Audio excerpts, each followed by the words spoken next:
With 21 senators present, the chair declares the presence of a quorum. Majority Floor Leader. Mr. President, I move that we defer the approval of the journal of the 33rd session, Tuesday, December 3, 2024. Any objection? Hearing none. Motion is approved. Majority Leader. Mr. President, before we proceed with the order of the day, Mr. President, I'd like to acknowledge some guests of our colleagues present in the gallery today. Guests of Senator Pia Cayetano, Mayor Elizabeth Matugas of Dapa, Surigao del Norte, and as well as the councilors of Dapa and the department heads. Guests of the Senate, as well as this representation, former City Mayor Jeffrey Nalupta of Batac, Ilocos Norte, with the current city councilors of Batac, Ilocos Norte.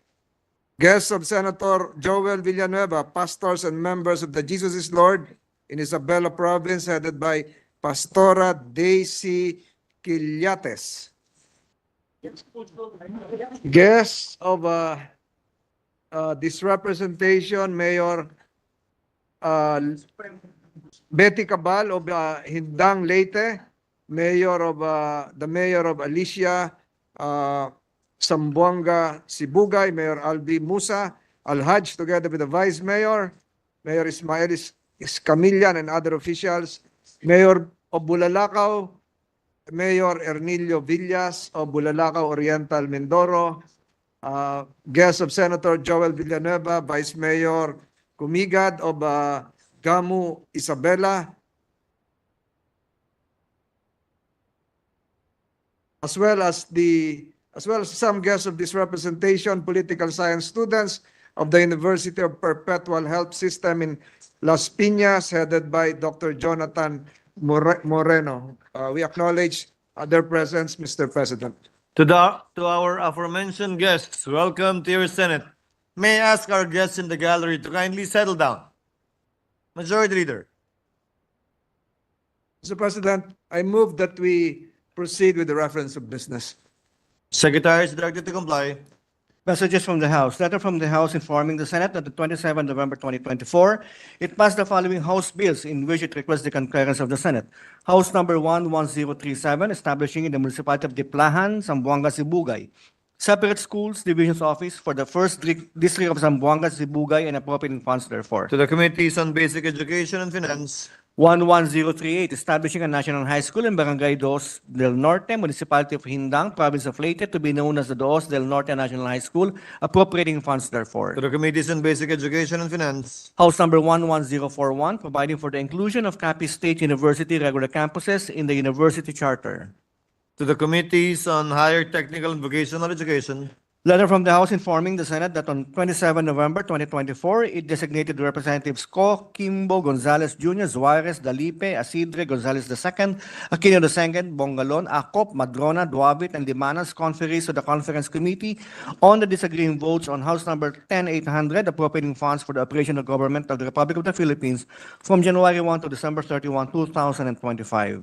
To the Committee on Rules. Bills on first reading, Senate number 2887, ensuring gender responsiveness in nationality laws, amending for the purpose Commonwealth Act number 473, otherwise known as the Revised Naturalization Law, and Republic Act number 9139, otherwise known as the Administrative Naturalization Law, Senator Ontiveros. To the Committees on Justice and Human Rights and Women, Children, Family Relations, and Gender Equality. Senate number 2888, an act including Tagum City, the island garden city of Samal, and the municipalities of Asuncion, Capalong, New Correlia, San Isidro, and Talingod in the province of Davao del Norte, and the municipality of Maco in the province of Davao de Oro, to the franchise area of the Davao Light and Power Company, amending for the purpose RA 11515, entitled an act extending for another 25 years the franchise granted to Davao Light and Power Company, Inc. under RA 8960, an act for the extending the term of the franchise granted to Davao Light and Power Company, Inc.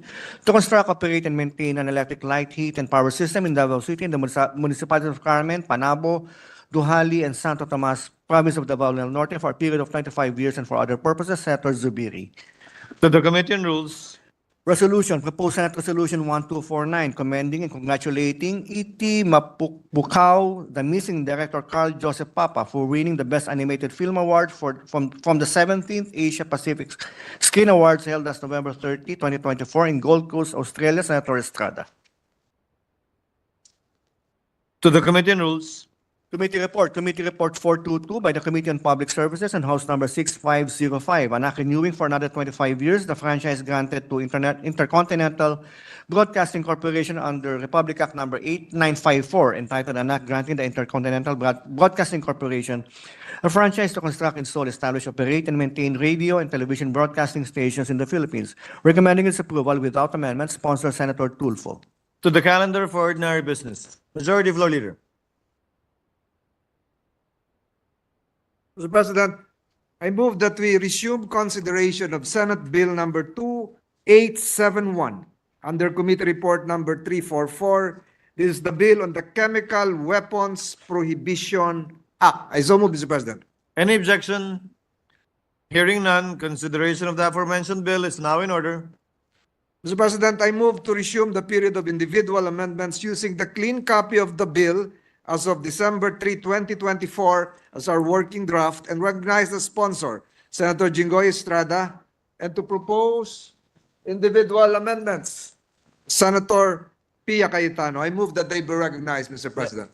Mr. President, if I may be recognized, Mr. President. Senator Estrada is recognized. I think it is Senator De La Rosa who would want to propose some amendments. And thereafter, Senator And Padilla. thereafter, no, Senator Pia Cayetano, Mr. President. Senator Estrada, the sponsor of the measure, is recognized. And prior to recognizing Senator Cayetano, Senator De La Rosa. Chair would like to recognize Senator De La Rosa ahead of the lady from Taguig. You may proceed, sir. Thank you, Mr. President. Mr. President, with the permission of the good sponsor, I would like to propose the following amendments. Mr. President, chemical weapons. Yeah. Dapat nandito siya. Hindi, yun yung si Kalbo.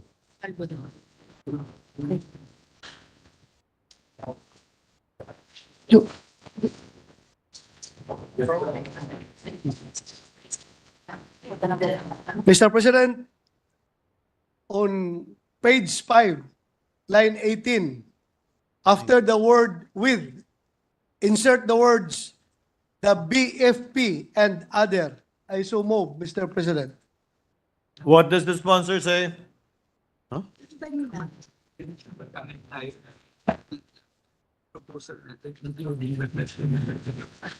Amendment to the amendment.